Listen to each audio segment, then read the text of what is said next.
Book 16. Book 16. Book 16. Argument. Achilles at Patroclus' suit doth yield his arms and myrmidons, which brought to field the Trojans fly. Patroclus hath the grace of great Sarpedon's death. Patroclus hath the grace of great Sarpedon's death, sprung of the race of Jupiter, he having slain the horse of Thetis' son, fierce Pedasus. The force of Hector doth revenge the much rude end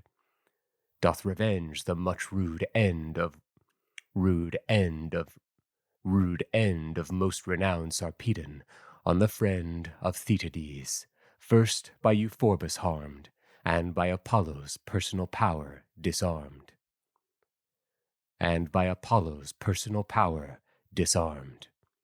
Of Thetis, first by Euphorbus harmed, and then by Apollo's personal power disarmed. Achilles at Patroclus' suit doth yield his arms and myrmidons, which, brought to field, the Trojans fly.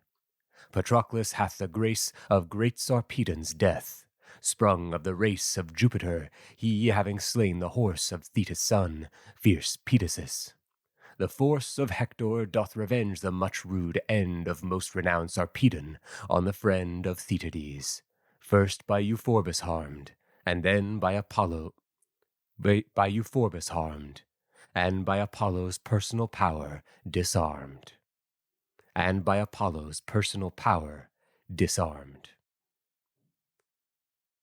Another argument. In Pi, Patroclus bears the chance of death imposed by Hector's lance.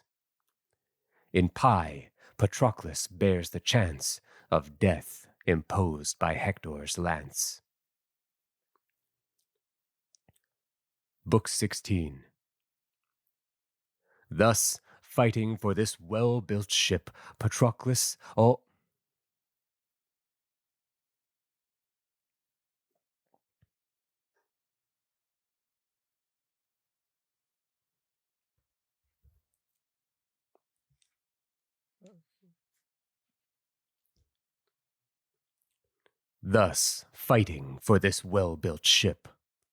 Patroclus, all that space, stood by his friend, preparing words to win the Greeks his grace.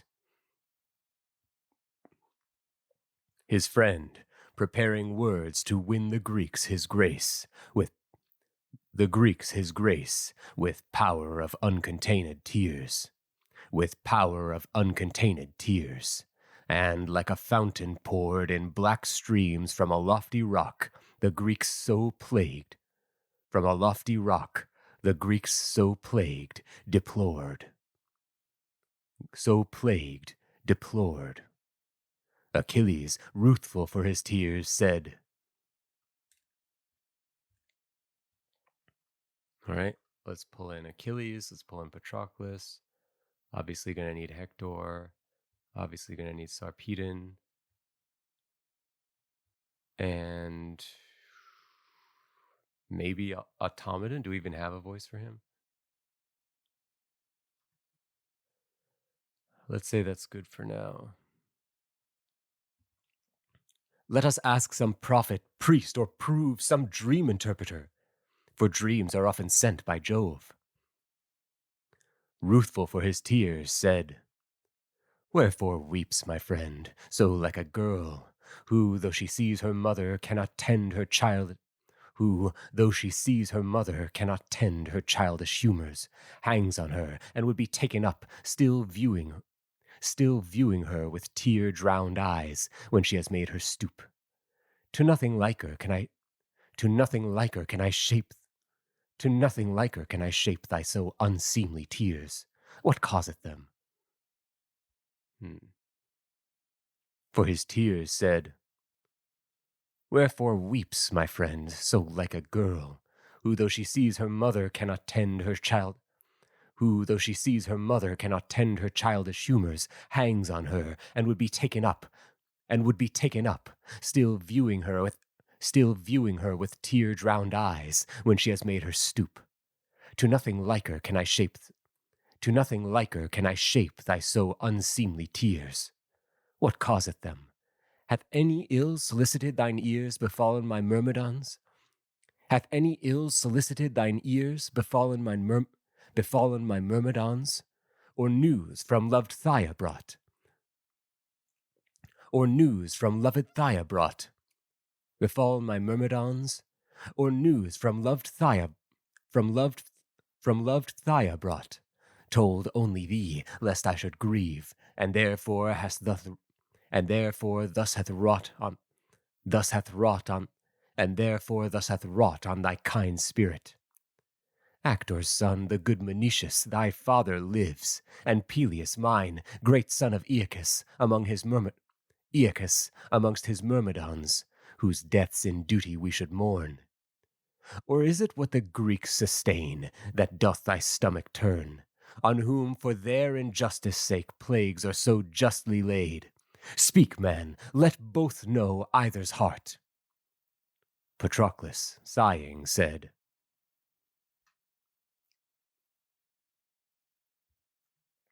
You know, good father, our great friend is apt to take offense. Let me listen to Achilles again. Hold on.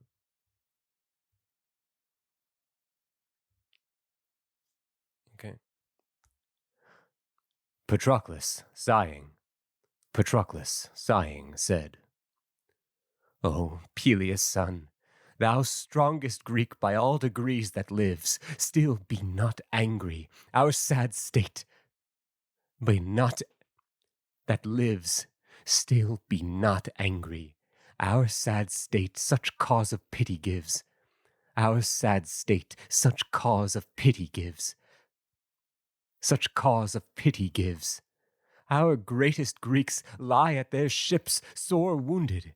Ithacus, King Agamemnon, Diomed, and good Eurypylus. But these much medicine-knowing men, physicians can recure.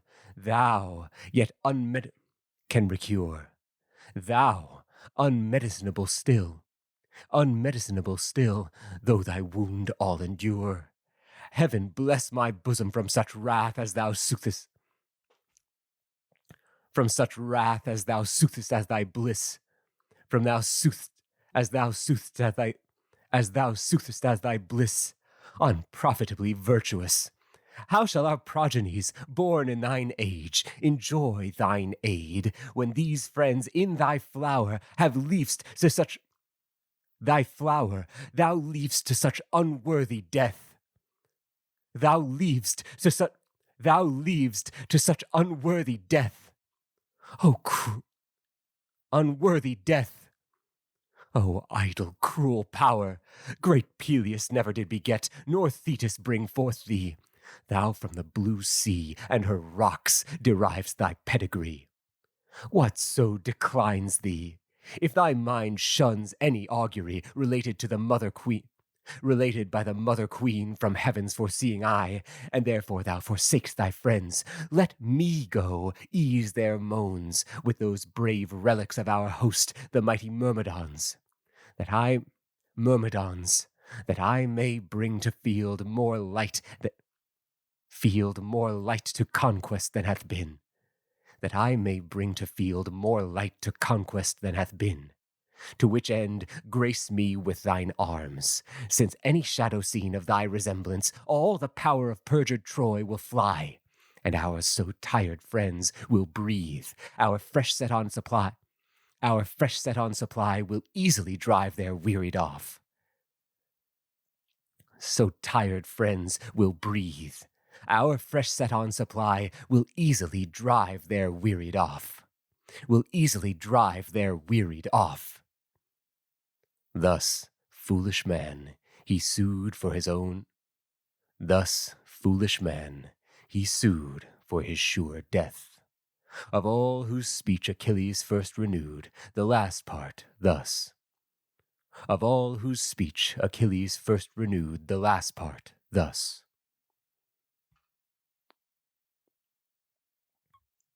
Let us ask some prophet, priest.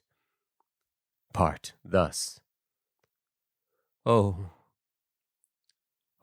worthy friend, what have thy speeches been?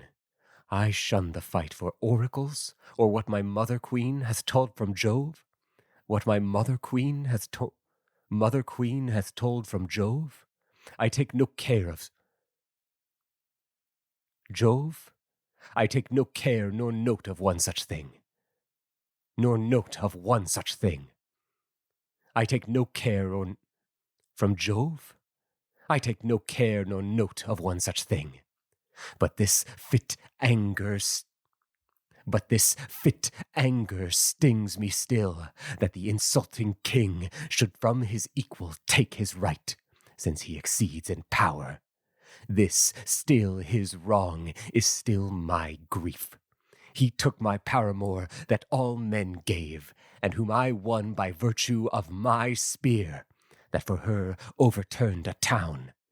This rape he made of her, and used me like a fugitive, an inmate in a town that is no city libertine, nor capable of their gown. But wear we this as out of date. 'Tis past, nor must we still feed anger in our noblest parts. Yet thus I have my will, as well as our great king of men, for I did ever vow never to cast off my disdain, till, as it falls out now, their miss of me knocked at my fleet, and told me in their cries I was revenged, and had my wish of all my enemies. And so of this repeat enough. Take thou my fame-blazed arms, and my fight-thirsty myrmidons lead to these hot alarms. Whole clouds of Trojans circle us with hateful eminence. The Greeks shut in a little shore, a sort of citizens skipping upon them. All because their proud eyes do not see the radiance of my helmet there, whose beams had instantly thrust back, and all these ditches filled with carrion of their flesh. If Agamemnon had been kind, where now they fight as fresh, as far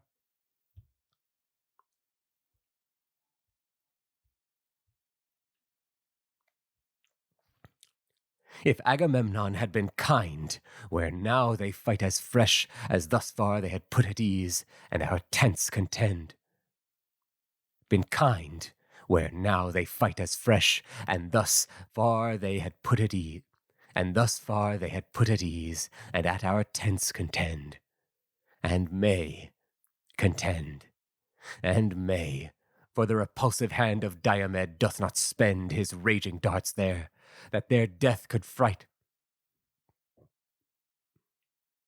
His raging darts there, that their death could fright out of our fleet, nor from that head of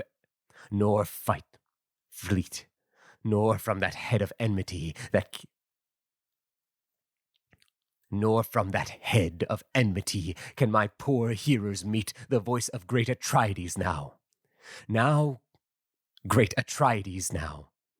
The voice of great Atrides now.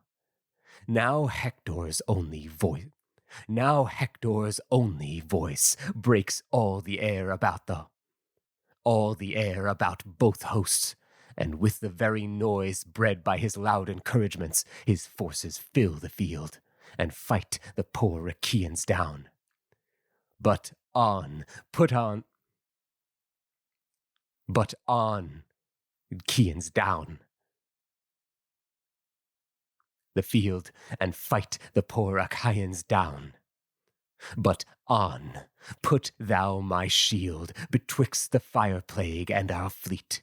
Rush bravely on, and turn war's tide as headlong on their throats.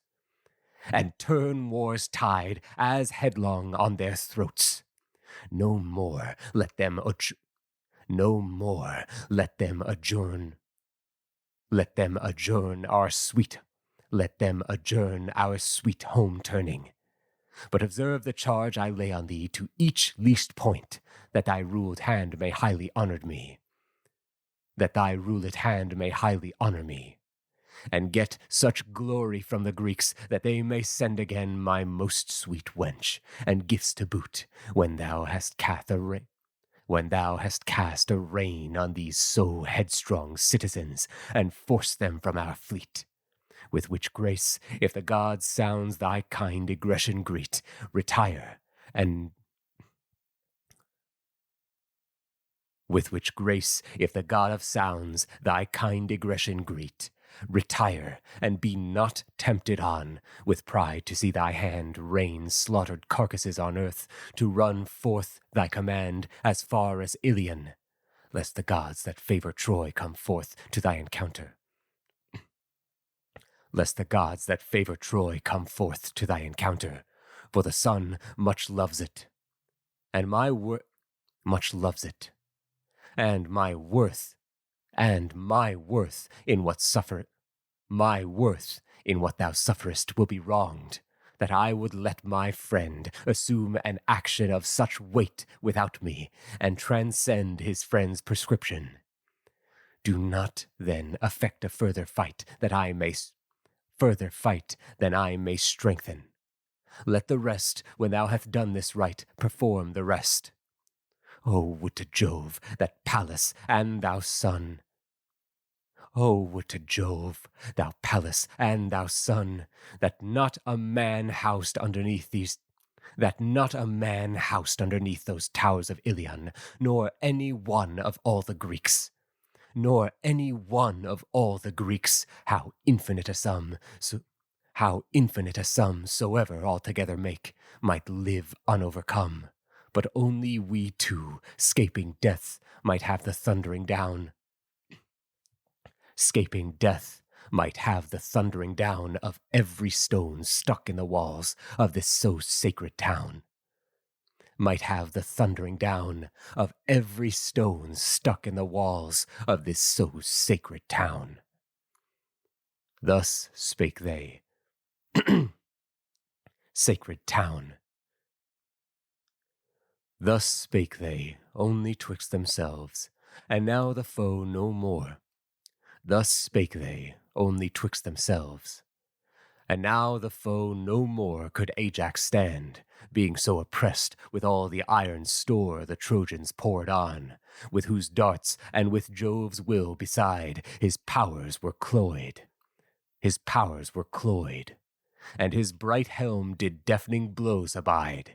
His plume and all head ornaments could never hang in rest. His arm yet labored up his shield, and having done their best, they could not stir from his stand, although he wrought it out with short respirings, and with sweat that ceaseless flowed about his reeking limbs. No least time given to take in any breath. Ill strengthened ill. When one was up, another was beneath. Now, muses, you that dwell in heaven, the dreadful mien inspire, that first enforced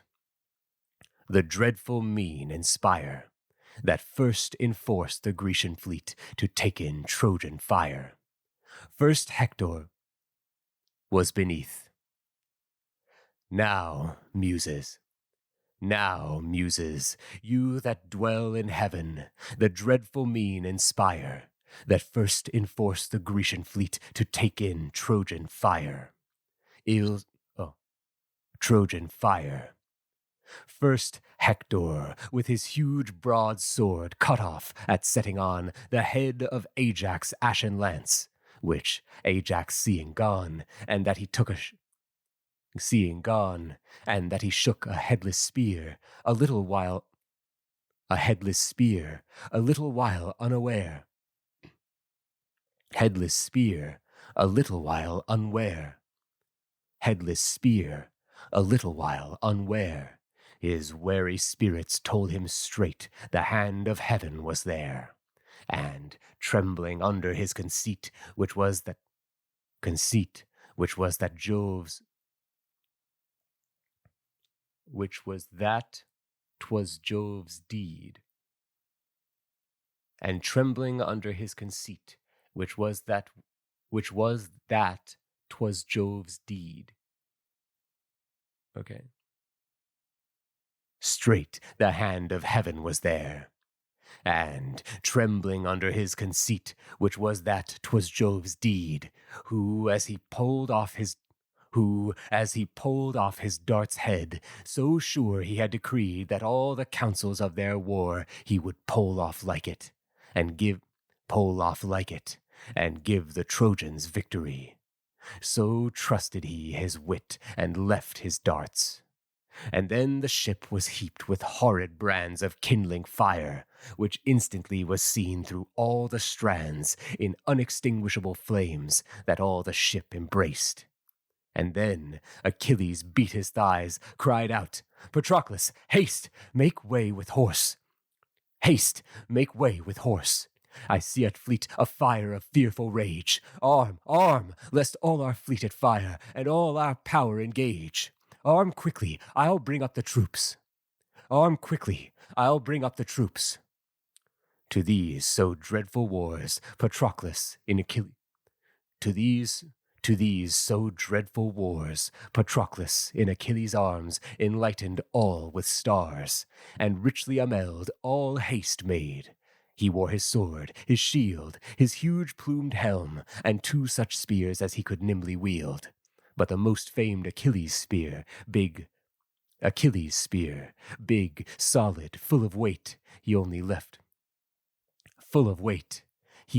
left of all his arms, for that far passed the might of any Greek to shake, but his Achilles' only ire.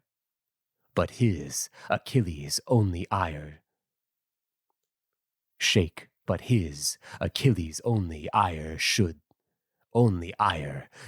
that huge weapon that was given by Chiron to his sire, cut off from the top. Cut from the top of Pelion. See, I would say Pelion probably, but it might. Yeah, see, I had written Pelion. I'm going to change it to Pelion. Similar to how I intentionally make the distinction larger between Peleus, father of Achilles, and Peleus, the uncle of Jason, because they're spelled very similar. In the movie Jason and the Argonauts, he pronounces it Pelias, but that doesn't sound very Greek to me.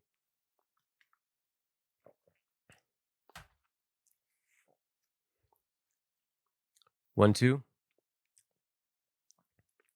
To his sire, cut from the top of Pelion, to be heroes' deaths.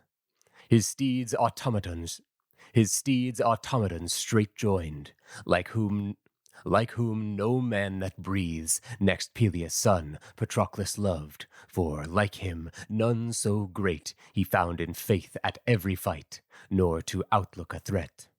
Automaton did therefore guide for him Achilles' steeds, Xanthias and Balius, swift as wind, begotten by the steeds of Zephyr and the harpy-born Podarge in a mead close to the wavy ocean, where that fierce harpy fed.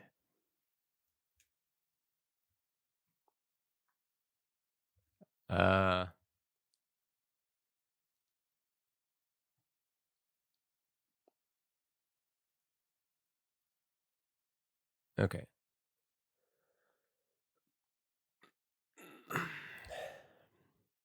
Podarge in a mead close to the wavy ocean, where that fierce harpy fed. Automaton joined these before, and with the hindmost gears he fastened famous Pedasus, whom from the massacres made by Achilles when he took Eetion's wealthy town, he brought, and though of mortal race, yet gave him the renown to follow his immortal horse. And now before his tents himself had seen his myrmidons in all habiliments, in all habiliments of dreadful war. And when ye see upon a mountain bred, a den of wolves, about whose hearts unmeasured strengths are fed, new come from a curie of a stag, their jaws all blood besmeared, and when from some black water font they all together herd, there having plentifully lapped with thin and thrust out tongues the top and clearest of the spring, go belching from their lungs the cluttered gore, look dreadfully and entertain no dread, their bellies gaunt, all taken up with being so rawly fed. Then say that such in strength and look were great Achilles' men, now ordered for the dreadful fight. And so with all them then, their princes and their chiefs did show about their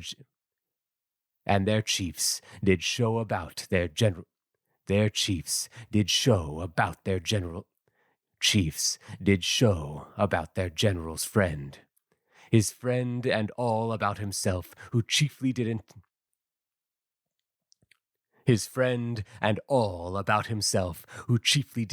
the embattling of horse and foot. To that siege held so long, 25 sail he brought, 25 strong, of able men was every sail. 5 colonels he made of every sail. 5 colonels he made of all those forces, trusty men, and all of power to lead, but he of power beyond them all. Menesthius was beyond them all. Menesthius was one that ever wore discolored arms. He was a river's son that fell from heaven, and good to drink was his delightful stream. His name unwearied Sperchius. He loved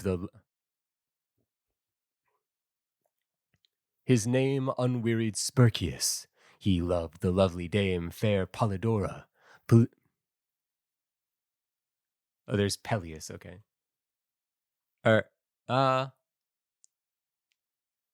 Chapman writes it as Peleus, but it's definitely not Peleus's daughter.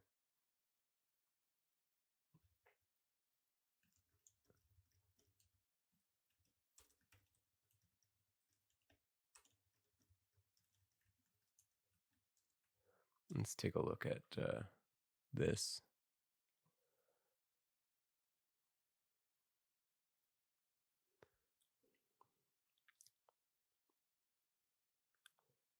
But where's my list here?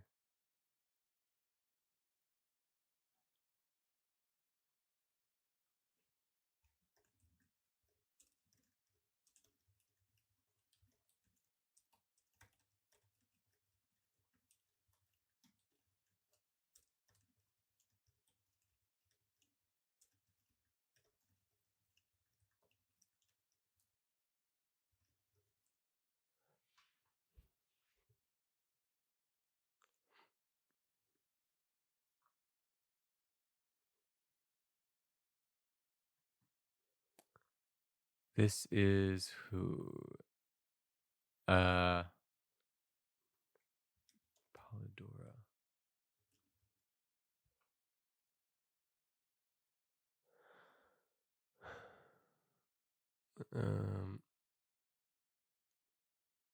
Oh, it is Peleus. Oh, wait. No. Polydora, daughter of Peleus and Antigone, daughter of King Eurytion of Phthia. But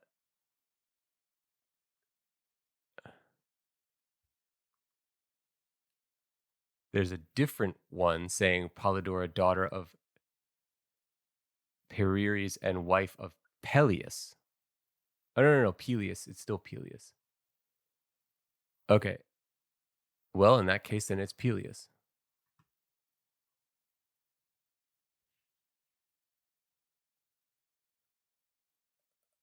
Okay.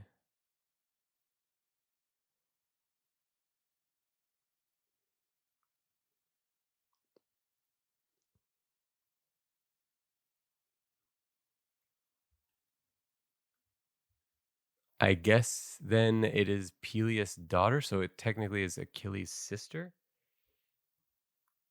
Okay. If that's it, then that's it.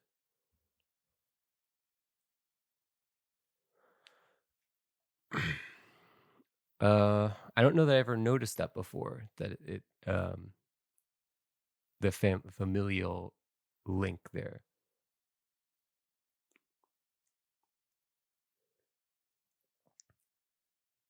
And good to drink was his delightful stream.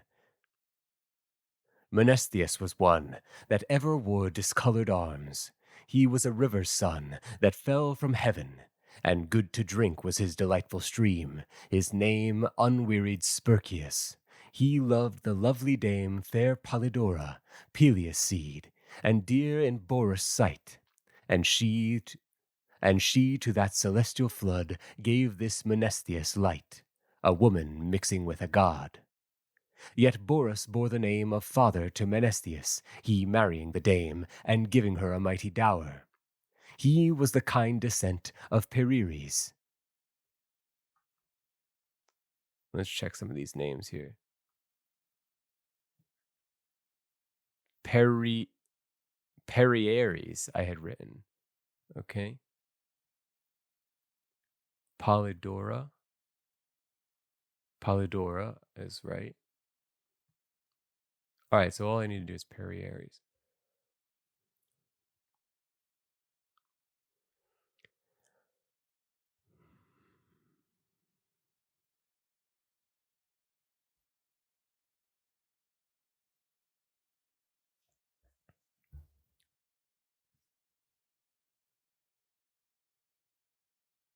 Her a mighty dower.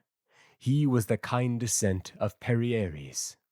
The next man, renowned with regiment, was strong Eudorus, brought to life by one supposed a maid, bright Polymela, Phyllis seed, but had the wanton played with Argus-killing Mercury, who, fired with her fair eyes, as she was singing in the choir of her that makes the cries in clamorous hunting, and doth bear the crooked bow of gold, stole to her bed in that chaste room that Phoebe chaste did hold, and gave her that swift warlike son, Eudorus, brought to light as she was dancing. But as soon as she that rules the plight of laboring women caused her throes, and showed her son the sun, strong Echechius, Echechius,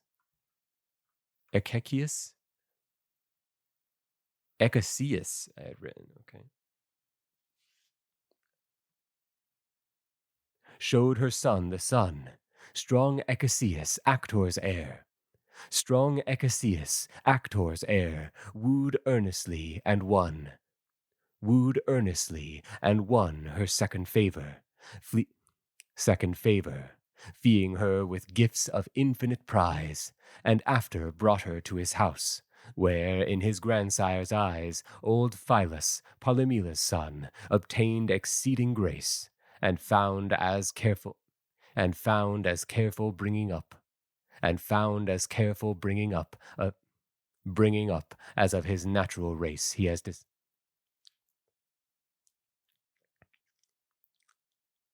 where in his grandsire's eyes old Phyllis, Polymela's son, obtained exceeding. Actually, let's just double check that this Phyllis,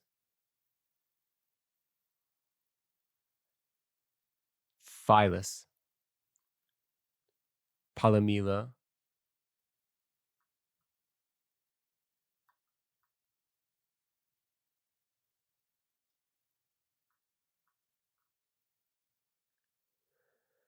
okay. obtained exceeding grace, and found as careful bringing up of and found as careful bringing up as of his natural race he had descended. The third chief was fair Mimalides.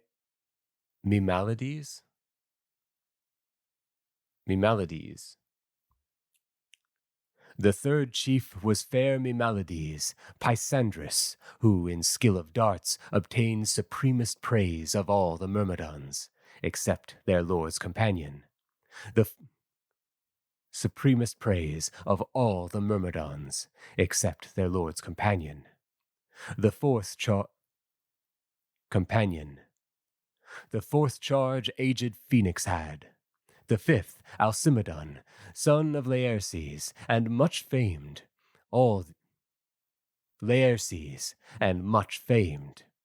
Son of Laerces, and much famed. All these digested thus in fit place by the mighty royal son of royal Peleus. This stern remembrance he gave all.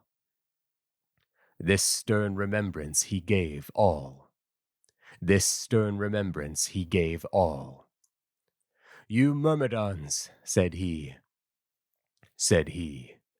lest any of you should forget his threatenings used to me in this place, and through all the time that my just anger reigned, attempting me with bitter words for being so restrained for my hot humor from the fight.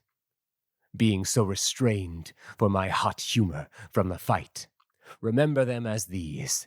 Thou cruel son of Peleus, whom she that rules the seas did only nourish with her gall. Thou dost ungently hold our hands against our wills from fight. We will not be controlled, but take our ships and sail for home before we loiter here and feed thy fury.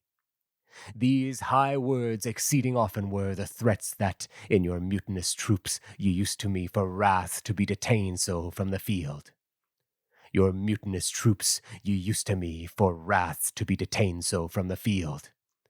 Now then, your spleens may bathe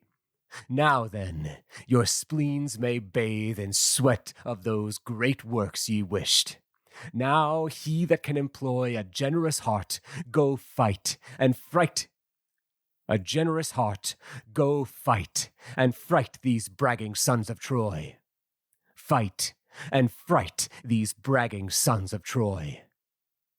This set their minds and strengths on fire, the speech enforcing well, being used in time, but being their kings, it much more did impel and closer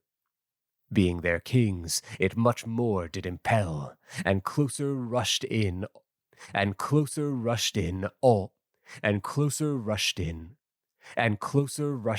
all the troops. And as for buildings high, the mason lays his stones more thick against the extremity of wind and weather, and even then, if any storm arise, he thickens them the more for that. The present act so plies his honest mind to make sure work. So for the high estate this work was brought to. These men's minds, according to the rate, were raised, and all their bodies join. But their well-spoken king, with this so timely thought on speech, more sharp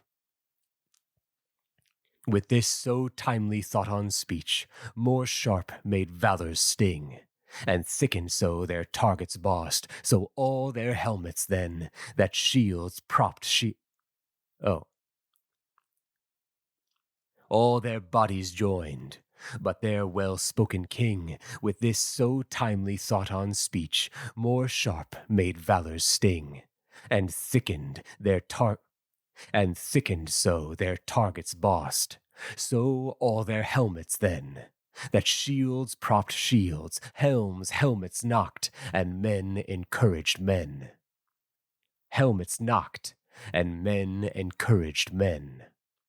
Patroclus and Automedon did arm before them all, two bodies with one mind informed. And then the general betook him to his private tent, where from a coffer wrought most richly in most rich and curiously, and given by Thetis to be brought in his own ship,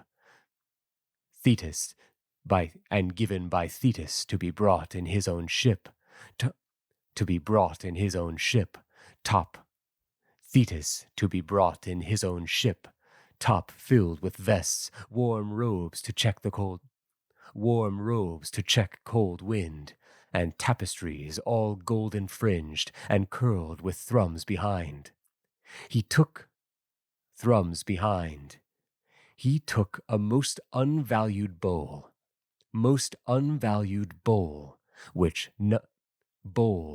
in which none drank but he, nor he but to the deities, nor any deity but Jove himself was served with that, and that he first did cleanse with sulphur, then with fluences of sweetest water rents, then washed his hands, and drew himself a mighty bowl of wine, which, standing midst the place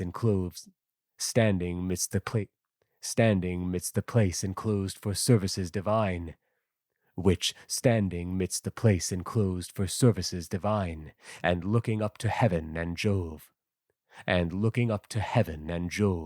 who saw him well, he poured upon the place of sacrifice, and humbly thus implored. Place of sacrifice, and humbly thus implored. And humbly thus implored.